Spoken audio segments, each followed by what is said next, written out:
One of the most consistently interesting things to me about Capcom as a company is how much they ardently refuse to keep one thing the same too long. Go along the history of any Capcom franchise, and you'll soon find a bizarre series of left turns and strange directions taken that result in some of the best and worst games in their respective franchises. Sometimes you get a Resident Evil 4. And others you get a Resident Evil 5.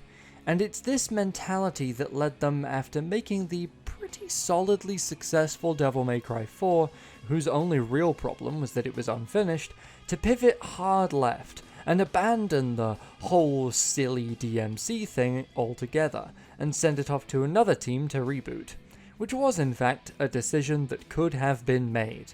Now, the point of this review isn't really to lay blame for why certain decisions were made, because there's much better videos out there talking about this exact topic, linked to some of those in the description, but essentially it's a sort of cocktail of bad decisions on every end possible that lead us from cool Dante that everyone loves to El Dante, a character that everyone unilaterally hates. So how did they manage this? And is this game the massive shit show that DMC fans crack it up to be? Well, we shall see.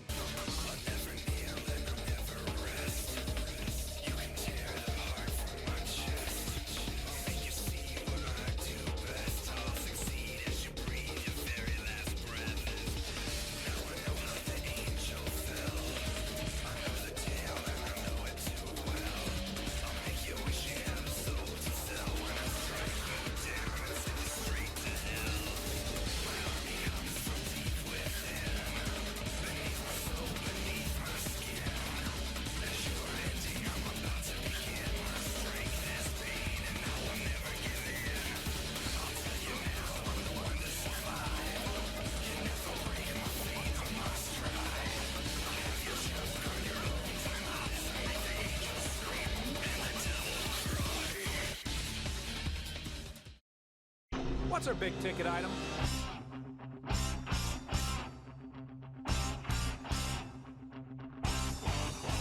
Upgrades, people, upgrades. That's how we make the dough. Okay, so let's start with the bit that does actually suck, even outside of comparison to DMC's main series. The story and its characters. I think no better scene really does a better job of showing what the problems are here than New Dante's introductory scene. Every other Dante introduction scene in the series has been an absolute banger. Hell, even 2. Because while 2 might have not been amazing in a lot of ways, at least that scene did accurately set up that Dante was just going to be edgy cool man with gun this time. So it was actually fulfilling its intended purpose. All of these scenes fulfill that same intended purpose, showing us, at base, who Dante is in this game as a character. Maybe they intrigue us with some sort of mystery about him. Maybe they just introduce us to him and make him look cool. Whatever they do, they are excellent at it. However, the reboot's opening scene just focuses around Dante out clubbing. He drinks some booze and has his way with some strippers, and that's it. That is literally everything. What did they mean by this? The only 2 things we can learn about Dante from this is that he's so cool because he gets bitches and drinks booze, and which, yep, that's not a great start to characterization. Worst part is, these aren't even traits that are made relevant, and he's forced to face them later on. As soon as he learns about his past, he's just like, yeah, I kind of moved past that lol. So what was the point of even showing it in the first place then? Oh, well of course, we've got to prove to the player that this ain't your mama's DMC, with the Dante who would get laughed out of a bar being replaced in favor of new, sleek, cool, and utterly, completely vapid Dante. But oh boy, will we get back to that later. Anyway, while I have given the opening a fair amount of shit, it does at least introduce elements that will be relevant later on in a decent enough manner. You've got cameras tracking Dante at the party, which becomes relevant later on with Bob Barbas and the surveillance state that they're all in. After this scene, the story begins with Vergil in an epic anonymous mask, explaining how the masses need to become red-pilled like him, and stop living in a big manufactured illusion. Dante is then attacked by demons sent by Lex Luthor Mundus, and dragged into Limbo. Limbo is a parallel dimension inhabited by the demons. They drag their prey into it because they can't interact properly with the real world otherwise, which is a very cool piece of thematic world building. He is sort of saved by Cat, a psychic medium and member of the Order, a group of rebels that are led by Vergil who fight against Mundus's tyranny. Dante beats up the hunter demon sent after him and breaks out of Limbo. After some convincing, Cat introduces Dante to Vergil, the leader of the Order, who reveals that he is actually Dante's long-lost twin brother. Vergil wants Dante to join him and the Order in overthrowing the demonic tyrant Mundus, but Dante literally wants nothing to do with the whole thing because he's just too cool and has trust issues. So Vergil takes Dante to their childhood home, and it's revealed the two brothers were separated as children after their demon father Sparda and angel mother Ava were killed by Mundus. Vergil explains that only a Nephilim like them can defeat Mundus, and together they plan to overthrow him and free humanity. Dante completely changes his mind and joins forces with Vergil and Cat. Together they go on a series of missions to weaken Mundus's hold over the human world. The early to middle segment of this game is honestly the strongest in terms of plotting. You're dropped into interesting, unique areas of Limbo, corrupted by Mundus's main methods of manipulation over humanity. The first target is a soft drink brand called Virility, which actually uses demonic ingredients to keep the masses under control. Whoa, so spooky, energy drinks are bad? You infiltrate the factory, which transforms into a maze of shifting corridors, marked by flesh-like pipes pumping bile, capped off with a boss fight with the secret ingredient herself, the succubus. After throwing her into a giant filtration fan, you infiltrate the Raptor News Network, led by the demonic news anchor Bob Barbas. All relations to persons living or dead is clearly coincidental here. You make your way through Barbas's inverted prison and defeat him in his big Sauron news tower, before it's revealed that, shock horror, they're attacking the Order. Oh no! You return to the Order's headquarters while it's being assaulted by the forces of Mundus, and Cat sacrifices herself to ensure your escape.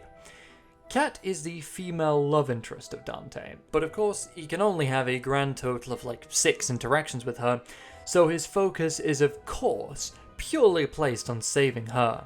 Meanwhile, his relationship with Vergil becomes strained, as the brothers have fundamentally different philosophies.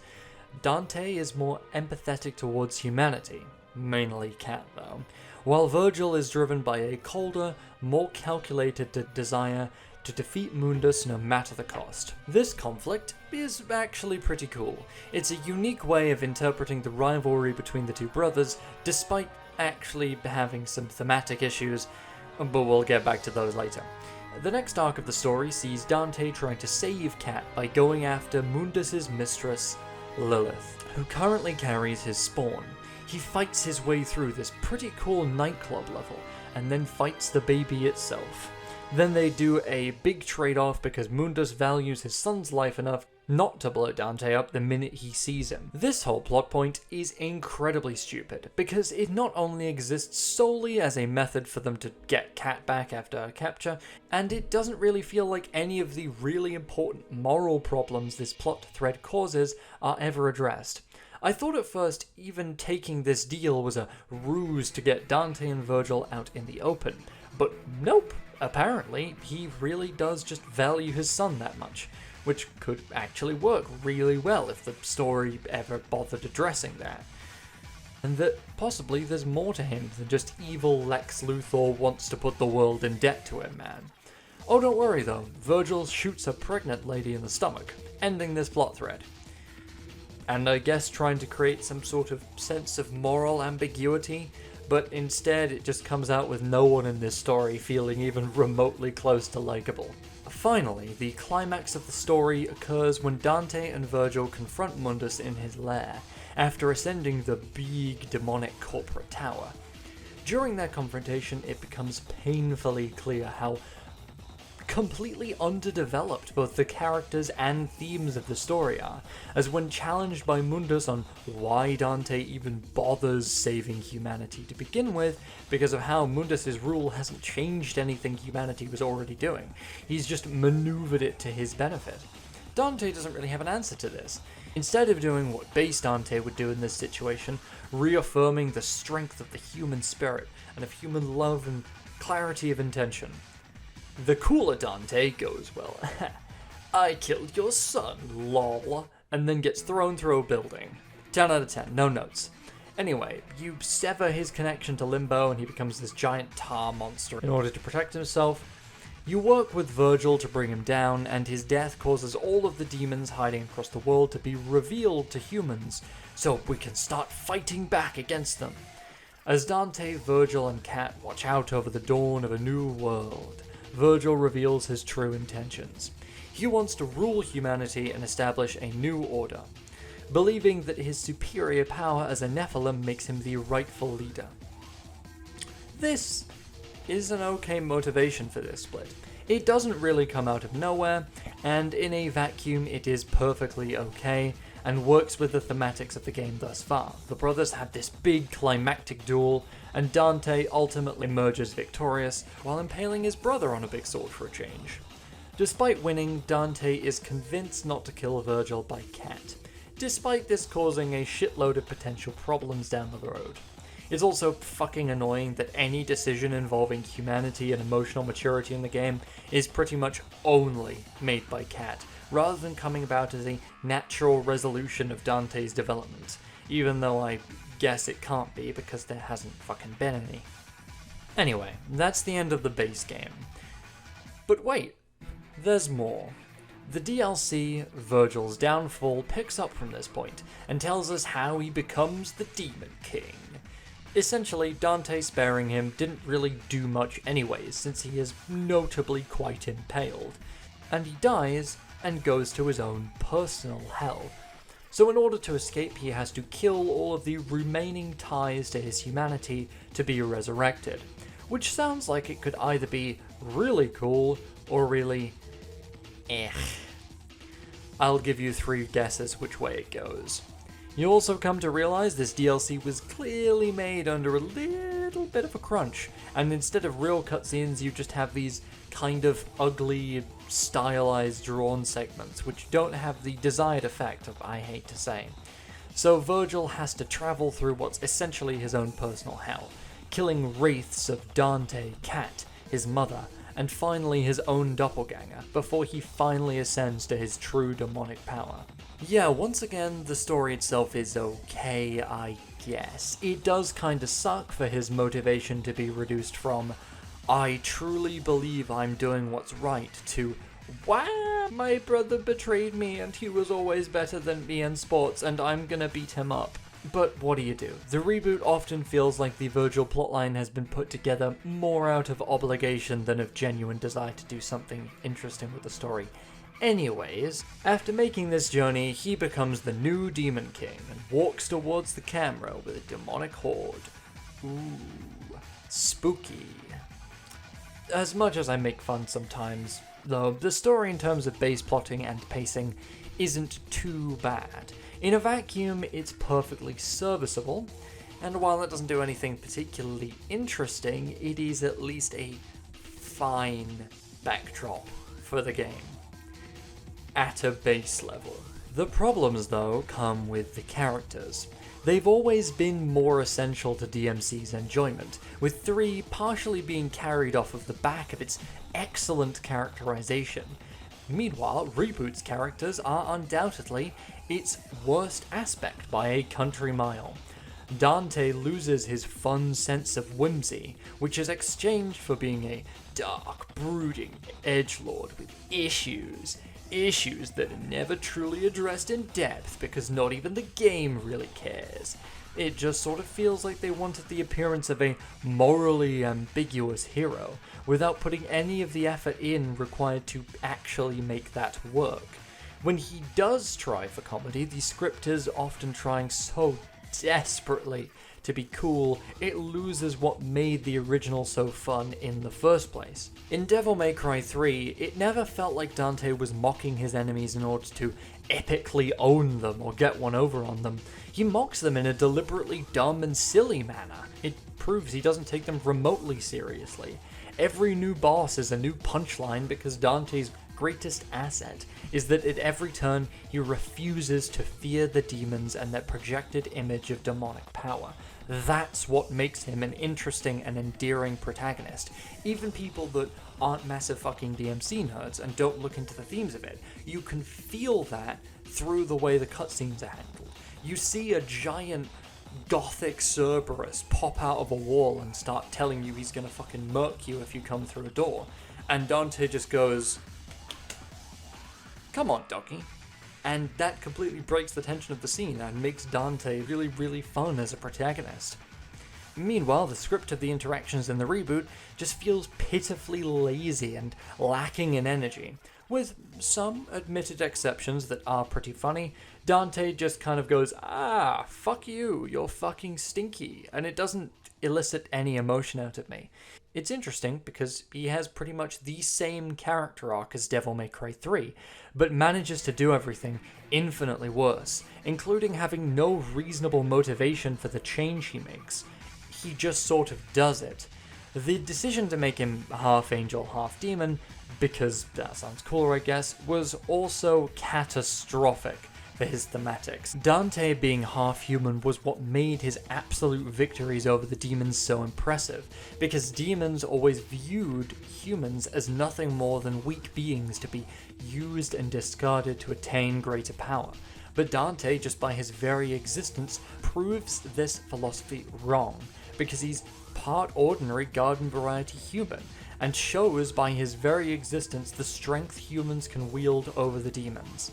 Reboot Dante is too epic and cool to be grounded, so instead he's a kick-ass Nephilim, a race of beings so special and cool the demons had to hunt them to extinction, and now he's gonna use his awesome power to save the humans who otherwise would be sat around doing fuck all.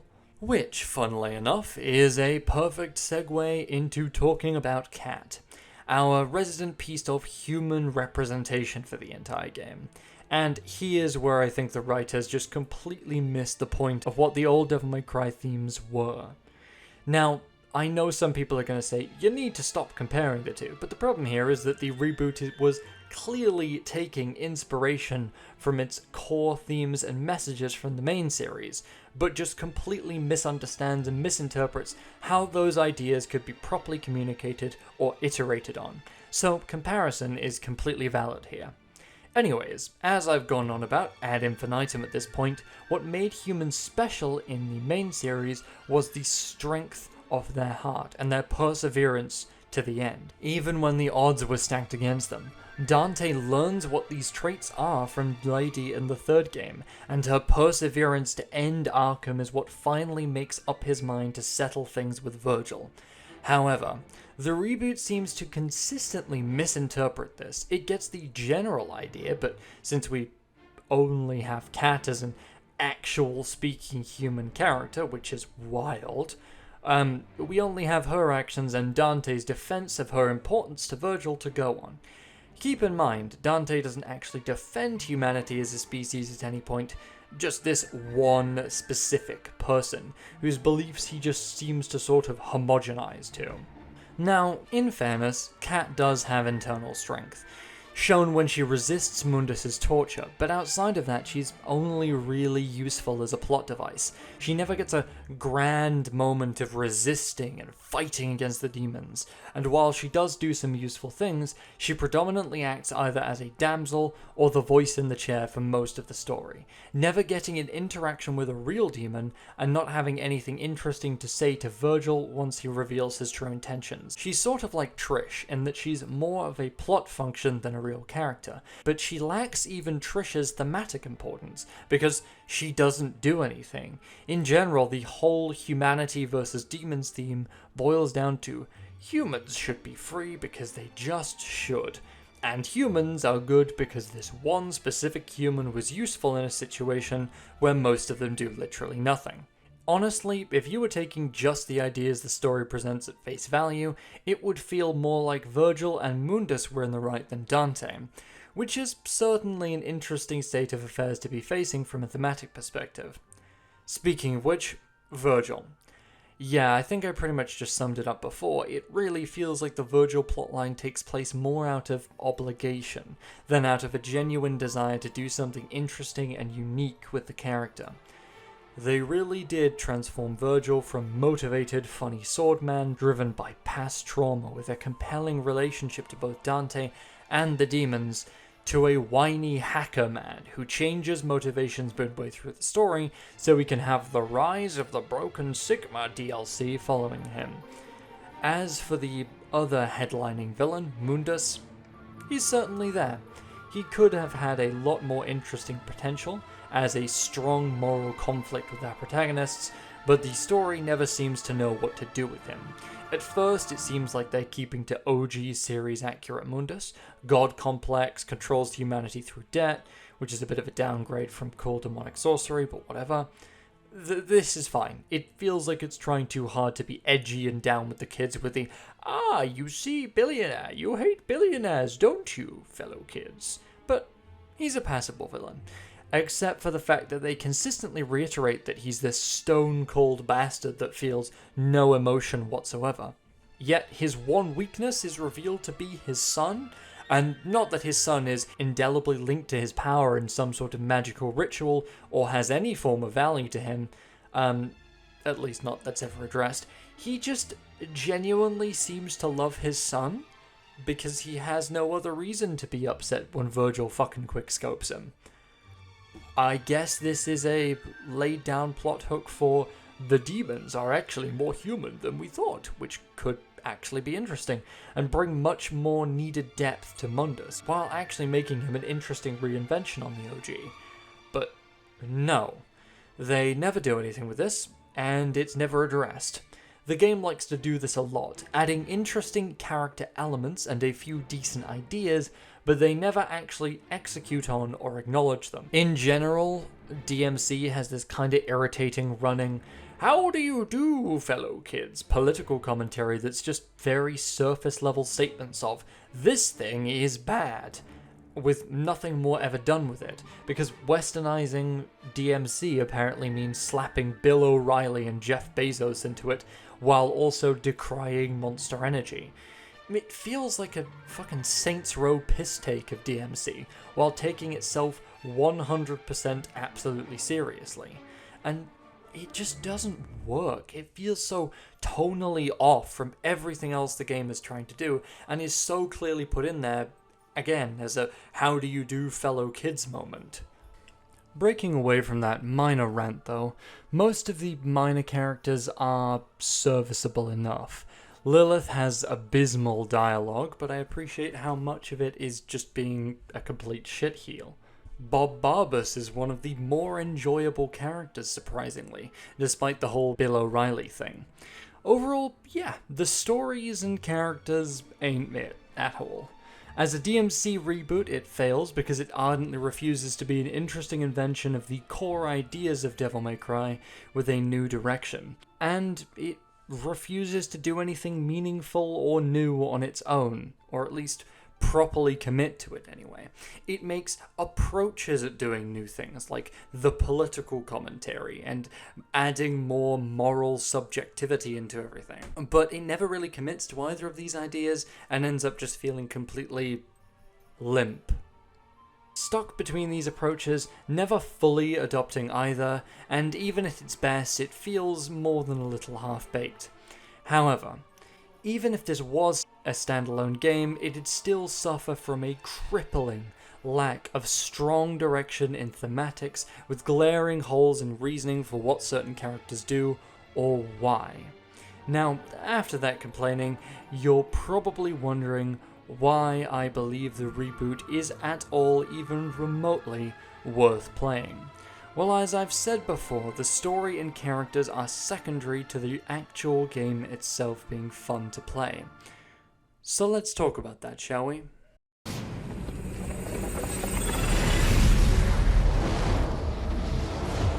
It's human. You are not human, Dante.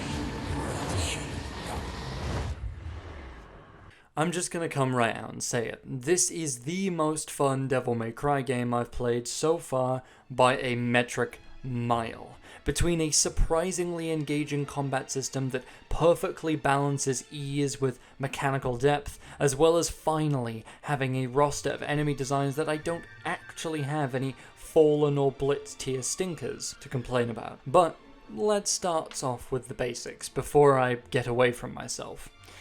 This reboot makes a few key changes to the base systems of the game. Firstly, the camera is fully free in every arena you fight in, bar boss arenas, which is really nice, and is useful for screening off enemies you want to temporarily de-aggro. The biggest of the base changes, though, comes to the style system, which now works off of a point system rather than a meter system, with each style rank acting as a multiplier on the points you gain. Each combo has a set amount of points it generates, as well as gaining bonus style points for environmental kills, getting enemies to friendly fire each other, and parrying. Additionally, you also get points for defeating an enemy while airborne, which is a nice little piece of extra incentive to engage with as many facets of the game and arena while possible while fighting. I know you could get style points for doing some of these things in other games, but it's nice to have a sort of tangible benefit you get from it that you can physically see. There is, however, a little bit of a decreased focus on combo variation, as using the same combo only decreases your points slightly each time, and makes it harder to maintain the multiplier, rather than outright not doing anything. This means you can, to a certain degree, spam the same big heavy combo and keep getting rewarded, which is fine for casually playing just for the dopamine rush, but doesn't do you much good if you actually want to test yourself and get good at using Dante. They did, however, add a hardcore mode to mitigate these issues somewhat, which essentially reverts to a more classic style meter, in terms of being punished for spamming the same attack, and also nerfs the style points you receive for hitting multiple enemies, making it more of a test of skill to consistently hit SSS ranks. I like these changes, having the option to go between the much easier constant dopamine rush of big axe slam equals instant S rank, and actually putting myself to the test during my playthrough. On the subject of difficulty though, one major contributing factor of my love of playing this game is definitely the complete removal of directional or complex inputs. I know this is likely to be a controversial statement considering some people love the esoteric fighting game style inputs of the main series, but as someone who suffers from a condition called dyspraxia, and therefore can barely figure out what my hands are doing when they're trying to hold a knife and fork, let alone rotating my stick 360 degrees while holding down 5 buttons at the same time, I really appreciate having simpler controls so I can more easily execute on the mechanically complex stuff. Now, that's not really a major concern, and it kind of goes either way on what kind of control scheme you prefer, and there are little weird touches here and there in terms of control scheme, but generally I find it much easier, but I can see why someone would prefer classic DMC. That's enough yapping about the base combat system though. How does Dante actually play? Oh boy, this is going to be a lot. So, firstly, you have Rebellion as your sort of basic go-to weapon. It's always equipped and has 2 basic combos. one that's just mashing the attack input, and one delayed input combo that you get a little prompt for within the animation itself, which I really appreciate. It helps a new player get the timing down more easily, but fades into the background once you get used to doing these combos. Rebellion gets all of the series staples, which all feel really fun and smooth to use. Stinger, High Time, Helmbreaker, Drive, all feel really nice and weighty to use, and I have no real problems with them. As you progress through the game, you get access to Dante's main combat mechanic, angelic and demonic weapons. Access to each of these is mapped to one of the triggers on a controller. No idea how it works for PC. And this gives you access to 2 demon weapons and 2 angel weapons whenever on the fly, allowing for seamlessly switching weapons in the middle of a combo, a sense of smooth flow and integration that Dante hasn't really had yet across the entire series. The demon weapons are an axe, Arbiter, and the obligatory punchy punch weapon, Eric's. Both focus on slow, high-damage, single-target combos that get a shitload of style points in one burst, but aren't really that good at maintaining your multiplier and keeping enemies locked down. The angelic weapons are a Scythe, Osiris, and a pair of glaives, Aquila. Both of these focus on high crowd control and much faster but lower damage strikes that provide fewer style points, but are good at maintaining your multiplier and keeping enemies locked down. This is already enough variety to keep the combat system fun and fresh, knowing when to use devil weapons to obliterate single dangerous targets and get a shitload of style, versus keeping a horde at bay with heavenly weapons, and mediating between the two with rebellion. But it goes even deeper than this. Each weapon has its own delayed input with the same timing, and you can switch seamlessly to another weapon mid-combo because of this.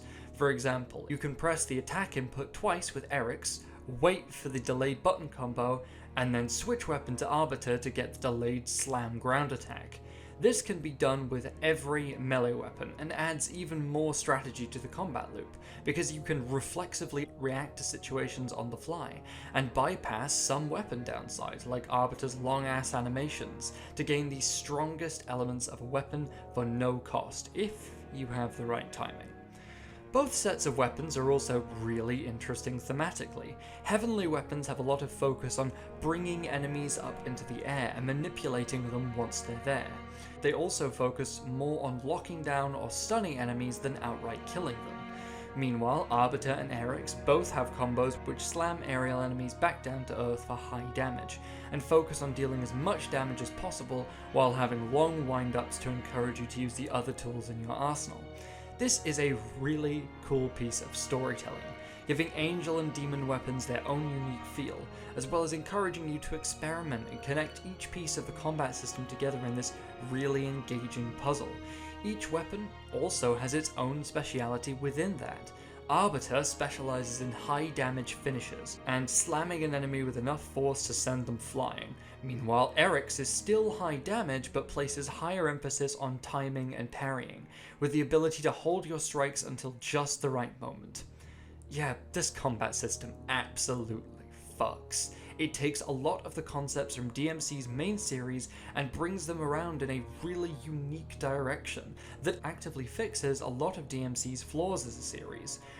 Although, as much as I'm tempted to spend literally hours talking about how fun it is, it's definitely not without its flaws, as it can often feel like certain options are a little too rewarding compared to others, particularly the ability to completely skip Arbiter's wind-up to get a big AoE damage slam for free. Also, as you've probably guessed by the fact that I haven't mentioned them at all so far, the guns really don't have that much of a place here. Ebony and Ivory feel mostly completely perfunctory, as it's easy to engage all of the enemies with your melee weapons, considering the increased focus on aerial combat. The one enemy that really requires a ranged weapon to beat can be solved with 2 to 3 shotgun blasts, the shotgun being generally the most fun ranged weapon anyways. There's also a weird copy of Lucifer from DMC4 that shoots exploding bolts, but rarely feels useful, so Big Whack with melee continues unabated. It's a bit annoying to have the guns feel next to completely purposeless, with them being unable to even really juggle effectively, but then again, it's better than them feeling too useful, and it's a sign of just how goddamn refined the melee combat is, so it's hardly experience breaking. Oh, but you thought I was done there? Oh no, Sonny Jim, there's another piece of the puzzle. You see, as much as I may hate whoever was in charge of the story with a fiery passion, whoever's idea it was to give Dante a fucking grappling hook was seriously cooking. You actually have 2 grappling hooks, mapped to your angel and demon side respectively. Angel pulls you to things, enabling you to effectively close distance if an enemy dashes away from you, or an enemy backs you into a corner, allowing you to leap between enemies really easily. The demon pull stuns enemies and brings them to you. Alternatively, it can bring enemies much larger than yourself toppling to the ground if you do it with the right timing, giving you an opportunity to strike them. These mechanics are the cherry on top of the already gorgeous combat system for me, allowing you to not only be more creative with your weapons, but also your positioning and the way that you interact with the arena around you. Each hook can also be followed by a quick input to sock the enemy in the fucking face, either knocking them into the air with Angel or slamming them away with a Demon, adding even more potential depth to an already insanely fun mechanic. Finally, there's Dante's Devil Trigger, which you get about halfway through the game. It turns your hair white and, in addition, wildly increases your stats, and stops time. It's a nice callback to the time stop mechanic featured in previous games, and is pretty fun to use. Although it does feel like the actual meter ticks up very slowly in comparison to other games in the series. Possibly because of how busted time stop can be. Some enemies, particularly on higher difficulties, can break out of it though, so it's not something that should just be activated to auto-win any fight, which I quite like. It's very difficult not to just break into like an hour-long gush about this combat system alone. It actually might be my favourite combat system I've used in a while, and definitely my favourite in the series. It gives so many options for creative methods of disposing of enemies, and feels so smooth and accessible to newer players, while providing plenty of ways for more experienced players to truly challenge themselves. I can wholeheartedly say, this is what DMC 4 should have been. Beyond just the basics of combat though, there's been some serious improvements to traversal. The Devil May Cry games of old always used to have this weird platformer aspect, with set jumping puzzles for you to interact with, which it never felt like the game was truly properly designed around, with these puzzles often being absolutely abysmal without the use of air hike. Well, here you don't need air hike, because these sections are now composed of using your twin grappling hooks to either pull yourself to platforms or pull platforms to you, with the player being tested on how quickly they can organically react to their environment. These sections are actually some of the most creative and unexpectedly fun in the entire game, rather than feeling like an annoying dampener on your progression like DMC 3's fucking cube room. You get these really fast-paced and exhilarating set pieces where Dante uses his hooks to engage with the environment in a variety of really fun ways. They were so confident in this mechanic they actually made 3 of the secret missions into obstacle courses to test your skills on, and they're really fun. You also get this mid-air dash you can chain with your hook swings to add a little bit more complexity to it all. And yeah, generally, this is a part of the reboot I think is kind of an unsung hero, in terms of something that was very in older games that's been reinvented and put to genuine good use here. Vergil, meanwhile, plays like a weird fusion of his DMC 3 incarnation and Dante. Yamato works similarly to Rebellion, with attacks mirroring a lot of Rebellion's, except for the fact it doesn't really have a stinger, but we'll get to that. Vergil does not get new weapons. Instead, he receives a demon and angel stance system, where his Yamato attacks change. The overall philosophy is sort of the same. Demon is slow but powerful, angel is fast and mobile. Demon mode has slow, almost lazy feeling sword strikes and a big AoE blast. Meanwhile, Vergil's stinger attack is mapped to his angel form, which is initially incredibly awkward, as well as Angel having a spin move to stun lesser enemies. At base, Vergil's kit doesn't quite mesh together. There are some interesting elements, but it feels torn between an obligation to keep Dante's combat system while homaging what Vergil was before, and achieves neither really all that successfully. He's not unfun, especially when you start to upgrade him and get access to his more interesting features. His summoned swords make a return, and they can do all the things they've done previously, from forming a defensive ring around himself, which is absolutely busted here despite costing DT, to spawning around a specific enemy and executing them from afar. The summoned swords are also Vergil's replacement for the hooks, with a few interesting changes. Firstly, the swords work almost instantly, meaning Vergil's parkour would be a lot less timing intensive if it didn't add a new form of obstacle, platforms that phase in and out of reality which Vergil has to shoot to make solid. A neat little change which adds to his platforming and makes it distinct from Dante. Secondly, Vergil can also use the summoned swords he shoots into an enemy with his basic ranged attack as summoned swords to use as his base for his angel and demon pull. This is intended to allow you to sort of hop between as many enemies as you like freely, exchanging Dante's absolute certainty and control over what you pull to for a greater measure of flexibility. Unfortunately, this doesn't really come across in the game itself, and this system can often just not really work. Speaking of being distinct from Dante, Vergil's kit focuses less on strategizing with the options you use and more on timing, like DMC for Nero. His Demon AoE Blast, Angel Spin, and his Judgment Cut can all be charged to a higher level, becoming even more destructive if released with the right timing, a timing that's not clearly marked so you have to manually learn it yourself. But the reward is being able to launch any enemy into the game into the air with a Demon Blast or an Angel Spin, as well as dealing massive damage. Judgment Cut doesn't feel nearly as rewarding when you execute it on these terms, but it does make for a satisfying finisher for style more than anything else. The criticisms for this system go much the same as those for Nero and DMC4. Except way worse, because at least Nero's timing mechanic wasn't the only way to get value out of any of his main moves. But yeah, Vergil is very flowcharty, even if that flowchart is fun. Unlike Dante, there is very little emphasis on variety or alternating between different moves based on the strategy you need for the situation. Every single situation in the game can be solved by a combo of Summoned Swords, Demon Explosion, and Angel Spin. You need nothing else to succeed. And you might say, well, you might need it for the style meter. Well, no, not really, because each of those options generates enough style for you to kind of circle between the two with maybe a few basic Yamato combos in the middle, and you kind of get where you're going. The final weird cherry on top of Vergil's kit is his Devil Trigger, Doppelganger, which doesn't do any of the normal Vergil stuff, it just summons a clone of you who executes every input you do, but with a small delay. The clone can also be upgraded to have access to different modes, like only using demon stance attacks, or attacking completely out of sync with you to further stun enemies.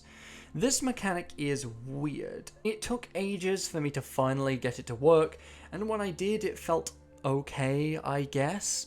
The clone would often just run off and start doing random shit mid-battle, and competing for DT resources with the objectively better and more fun sword spin made me feel like this feature was kind of useless. That said, I could definitely see some madman coming up with absolutely disgusting tech for this, but yeah, Vergil is a bit of a letdown. Not unfun, just far less fun and well put together than Dante, with his kit feeling awkward and overly simple in a lot of areas. Moving on to the enemy design, I've had a lot to complain about in the way this series has designed its enemies thus far.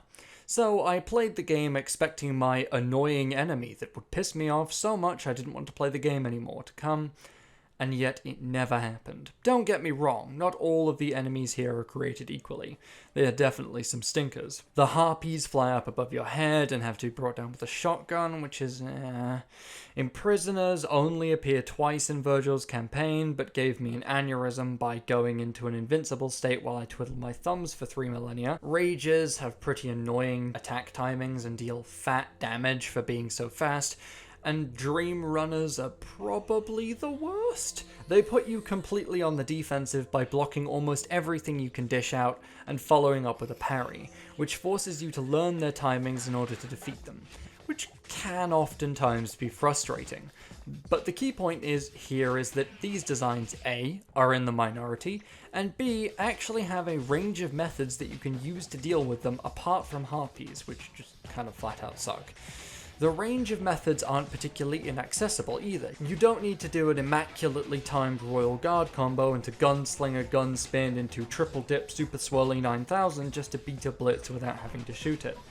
You can beat enemies like the Dream Runners just by patiently waiting for obvious gaps in their strikes to hit them with a heavy attack which knocks them off balance, or parrying their attack with a charged punch from Eric's, which is actually really useful for learning the parry system because you can hold your attack until just the right moment.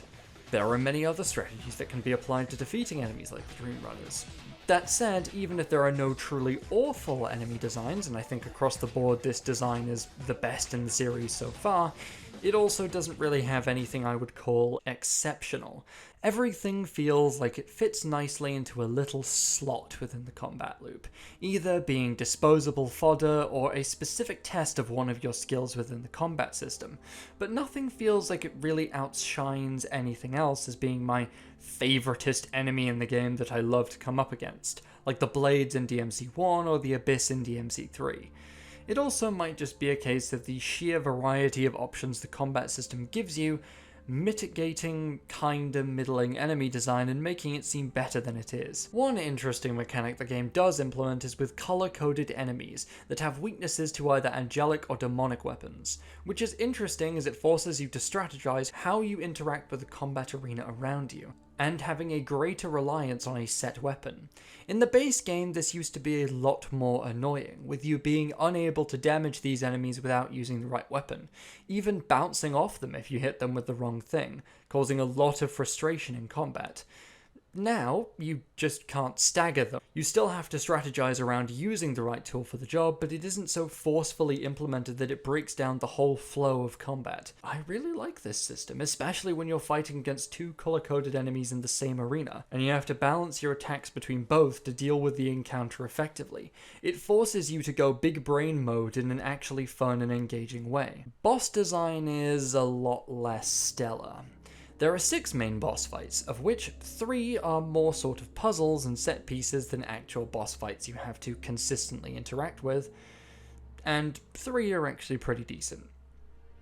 First, you fight the Hunter Demon, who is piss easy even on the hardest basic difficulty, and barely ever even seems to hit you until he magically becomes a really good fight on SOS and Dante Must Die, where they give him a bunch more interesting and oppressive attacks that actually test your ability to bounce hitting his weak spot with not getting thrown through a wall. Which is cool, but I wish that was more present in his base incarnation. Then you have the Succubus, which is kind of just the savior but with less steps. You whack the big spot on her forehead until she collapses, then detach her from her weird umbilical cord with a QTE. It's fine and serviceable, but not something I'd really praise or merit either. On the opposite end, you fight Bob Barbus, who, despite being a pretty similar thing, essentially a set piece where you ground pound his cores in order to push him into a damageable state, he has enough fun quirks and stupid shit in his fight, like fighting your way out of news reports covering the stuff you've done so far, that it remains consistently entertaining, despite not being an amazing design. Lilith and Mundus's spawn are similar to the Hunter Demon, but just with a few extra steps, like manually having to pull parts open to reveal the weak spot you have to attack. Again, nothing stellar, just a solid evolution on an earlier fight that tests how far your skills have progressed. Mundus is a complete joke, and DMC 1 Mundus would weep to see what he has become. He's essentially more of a glorified cutscene than a fight, with it being extremely easy to beat him hitless, even on higher difficulties. Finally, there's your confrontation with Vergil, which would be pretty cool, as it carries across a lot of the strengths from previous Vergil fights, like fair but pressing attack timings and a variety of encouraged strategies to engage with the fight. If it weren't for the fact that every 5 seconds you're interrupted by an unskippable cutscene where Vergil smirks and goes, "Heh, it's time to release another 1/8 of my power," and he does a new thing like spinning for a bit, instead of just naturally incorporating this into the fight, which slows the pacing down to a crawl, killing what little bit of hype the fight carried. So yeah, not an awful report card for DMC here, especially considering its reputation, but nothing really that I would consider as like a peak DMC boss. From a level design perspective though, ooh boy did they absolutely cook. I feel no fear in saying this game has the strongest level design in the series, bar none. Once again, the story is split up into 20 segmented missions, with lengths ranging from quite long to literally just a boss fight and nothing else. What keeps the game exciting though is the constant creativity through which progression in these levels is approached. You've got so many different and neat, unique layouts, from having to shut down demonically possessed cameras to reach certain areas, to fighting your way through a twisted game show, to a coordinated heist of Mundus's tower. It helps that one of the most interesting world-building elements the plot introduces, the concept of Dante being pulled into a parallel hell dimension by the demons every time he fights, allows the level designers to get absolutely batshit crazy with what these levels contain. The levels themselves might be completely linear, but when the world itself specifically hates you, streets rip themselves asunder to try and swallow you whole, and rooms twist and change to try and trap you in specific areas. Or maybe you'll just get run over by a giant screaming hell train. Who can really say? Improving traversal also significantly helps all aspects of the level to feel actively enjoyable to engage with. It's no longer just a slog jumping puzzle before yippee dopamine combat. It's cool grappling hook parkour, followed by awesome looking set piece, followed by fight where the arena twists and contorts to challenge how you engage with the fight in interesting ways. There are much fewer puzzle type levels than in previous games, mainly because Dante has the unrestrained intellect of a mouldy limpet, but the one or two that are there are pretty fun, like having to line up the correct symbols to unlock the vault door to Mundus's office. Overall, it's just a vast improvement over the entire series, and though it definitely can have some low points, like some very, very stinky, if short, mandatory slow walking that's not a cutscene in some segments, it is something that I wholeheartedly praise about the game. Progression works a bit differently than previous games. You still collect red orbs from defeated enemies and still spend them at statue shops, but they can only be spent on items. The new currency for getting upgrades are called white orbs, which are a roundabout way of having the game function on a convoluted XP system, where you generate white orbs for killing enemies and being stylish, and those go towards earning skill points. You also get more white orbs for earning higher ranks in missions, keeping the incentive from previous games to go back to previous missions to get higher ranks. All of the upgrades are very evenly priced, costing 1 skill point each, but often skills will have multiple levels that you have to use multiple skill points to reach. You gain white orbs at a fairly steady rate, while requiring more XP to gain a skill point as you go. So you start out getting lots of skill points, especially if you're good, but this slowly peters out as you continue playing. This system has benefits and downsides. It means that the progression is a lot more spread out, so now you aren't done upgrading everything in one playthrough, adding additional replay value and an extra incentive towards playing on higher difficulties. However, this strength also acts as a not insignificant problem, as the amount of white orbs you need to get skill points starts getting really exorbitant. I only finished upgrading Dante after like 5 playthroughs, which I mean, yeah, it'd be nice to have access to my full kit before then. That said, this is only because there are a lot of upgrades. As I've said, you can mitigate this issue by refusing to upgrade the ranged options, and you'll lose very little. Health and DT meters are now upgraded by health crosses and devil crosses, because apparently we're too cool for the colors blue and purple now. Health crosses work the exact same as blue orbs, either bought at the shop or found fragmented across missions, either in weird locations or in secret missions. The health cross locations are well balanced. You need to go looking for them, but you won't need 7 YouTube guides and a doctorate in criminal psychology to sniff one out. However, secret missions have drastically changed. Instead of, being secret, they are now blatantly obvious because they're a giant fucking golden door in plain sight. The thing that's now secret is the key to unlock said door, which is hidden somewhere in the level.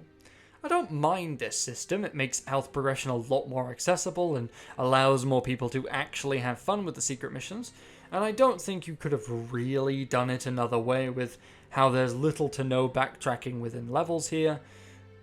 The secret missions themselves are really fun, involving a wide array of challenges including defeating enemies within a certain time limit, only using certain weapons, and only damaging enemies while you're up to an S-rank combo.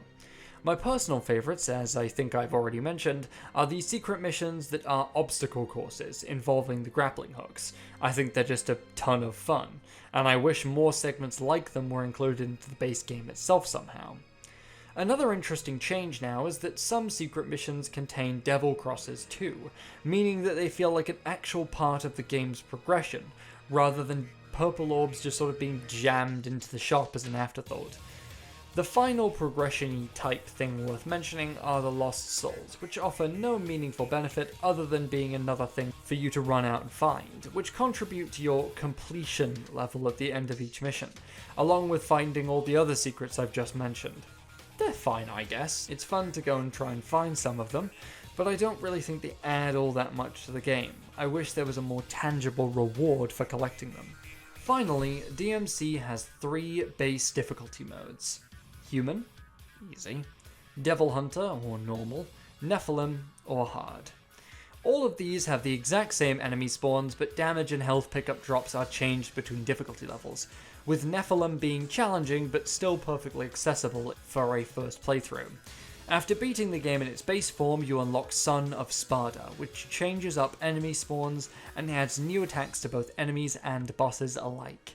Son of Sparda is easily the most enjoyable difficulty, with enemies being reasonably balanced between genuine threat and just something to style on, and many previously easy slapfest fights like the Hunter Demon are actually challenging and interesting.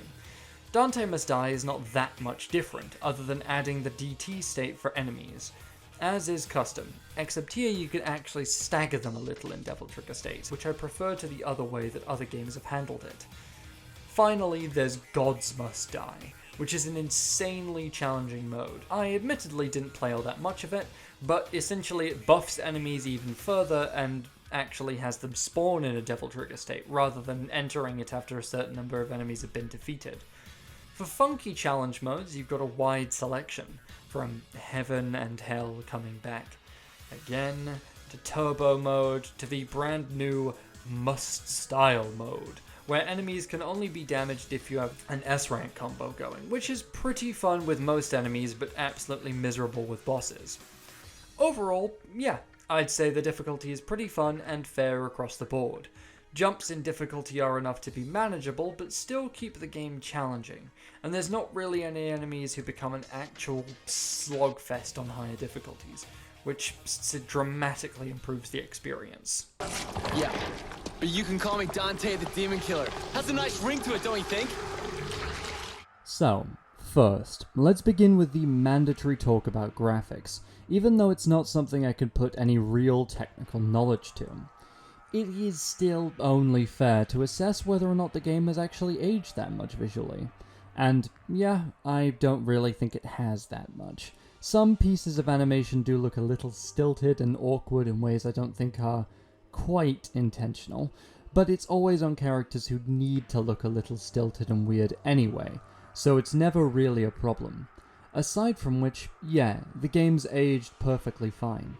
The problems start more with the way some things are designed to look, specifically character design. Peering below the veil of, "How do you do, fellow kids?" Dante and fucking Fedora Vergil, there is some solid design craft going on with some of the characters here. like Dante's coat being grey on the outside with a red lining, symbolizing how his apparent apathy for humanity hides a heart full of passion and a genuine desire to help. It would be nice if this was expressed meaningfully in the game overtly, but whatever. This is praiseworthy design.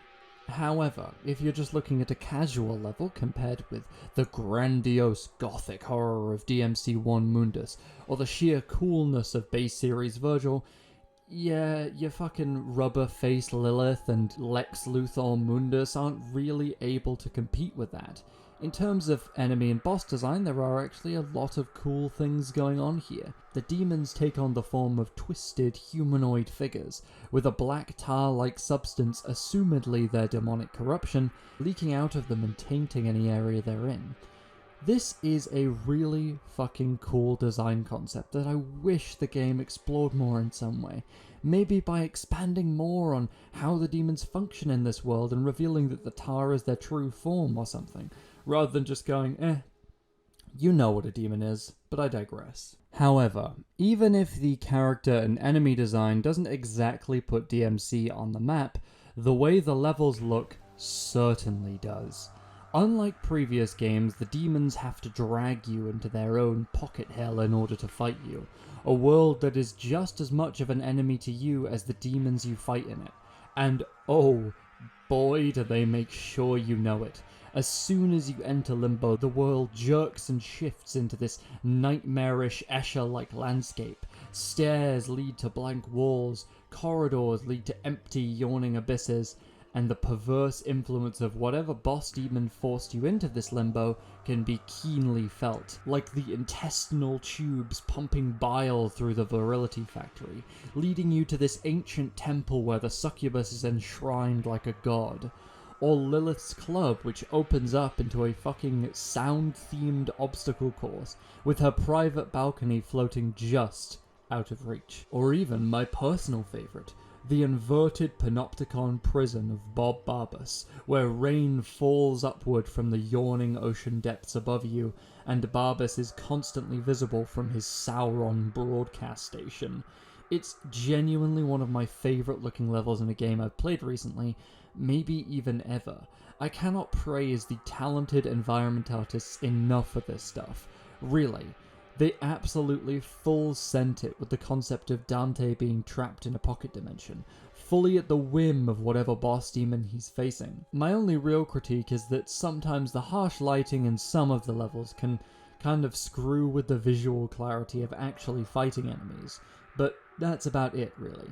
In terms of sound, the soundtrack is split into two. One half is composed by the American industrial metal band Combichrist, who do all of the fight music and some of the music for the cutscenes. Meanwhile, the more mellow environmental pieces, like Bob Barbas's prison theme, were composed by the Dutch band Noisia. Now, personal taste will factor into this a lot, but personally, the Combichrist stuff is so-so for me. Some tracks are pretty good, others are more but it does definitely suit the vibe of the game and the more edgy Dante. Meanwhile, the more mellow, noisier tracks absolutely slap and add a strong sense of atmosphere to the environments they accompany.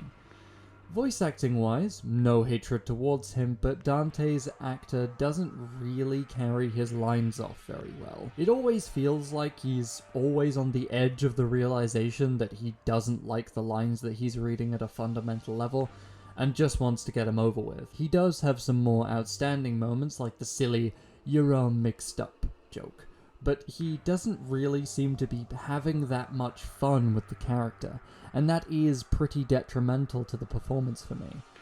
Outside of that, across the board, the performances are decent, from pretty strongly hateable like Mundus, Barbas, and Lilith, to flatly like Cat. Again, I think this is a difficult script to carry off, and I don't think I could do it. So props to everyone who was involved for coming out alive.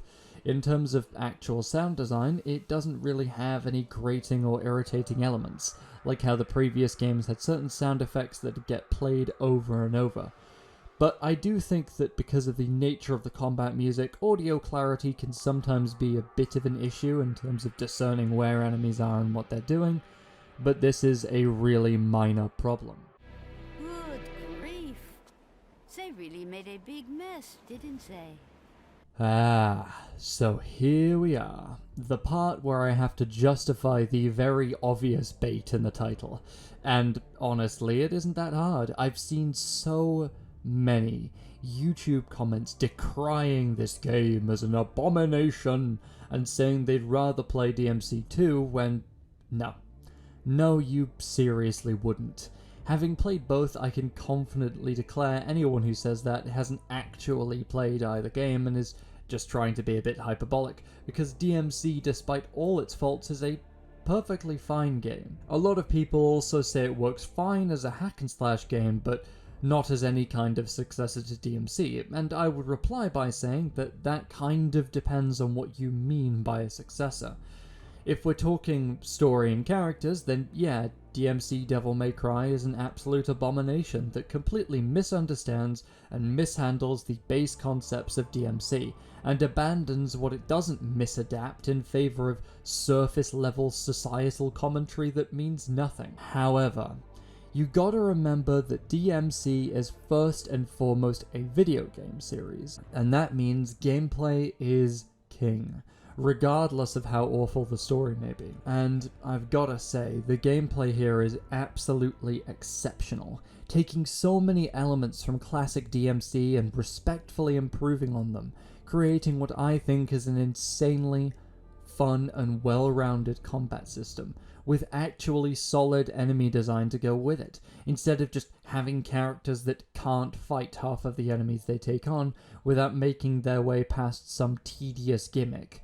DMC has always been about style, and whether you like it or not, the reboot has that in spades. My complete verdict? Play and enjoy the game. Skip the cutscenes, unless you have a supernatural attachment to terrible writing. Yeah, and enjoy. Regardless, many thanks to everyone for watching. I hope you enjoyed this video, and I hope you'll stay with me as I enter the final leg of my journey. Devil May Cry 5.